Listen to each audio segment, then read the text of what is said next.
কিন্তু গুনাহ, রাত্র জেগে অসভ্যতা, রাত্রি জেগে অশ্লীল দৃশ্য দেখা, হারাম গান, বাদ্য, এই সমস্ত বেহুদা কাজের মধ্যে লিপ্ত থাকার কারণে আজ জিন্দেগি শেষ।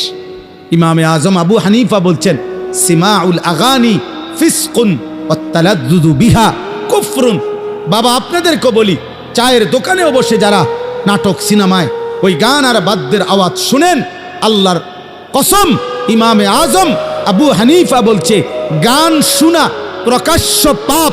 আর গানের শুনে কেউ যদি মজা পায়, স্বাদ পায়, আহ আহ কি কইল রে, আতলারে, এরকম পাওলারে, ঠ্যাংলারে, এরকম হাতলারে, আছে না এমন মানুষ, এরকম নড়ে চড়ে।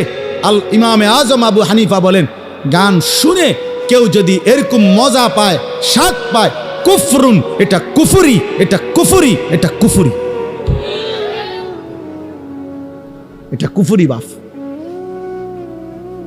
অতএব খামখেয়ালি করো না। আবারও বললাম, আবারও বলছি, শেষ পর্যন্ত হয়তো এই পৃথিবীর কেউ তোমারে কিছু বলতে পারে নাই, কোনো হুজুরের কথাও পাত্তা দাও নাই, মা বাবার কথাও পাত্তা দাও নাই, হতে পারে কেউ তোমারে শাসন করতে পারে নাই।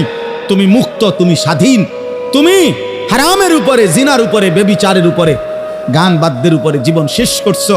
কিন্তু দোস্ত আমার, বন্ধু আমার, ওই মালিক কিন্তু তোমারে ছাড়বে না।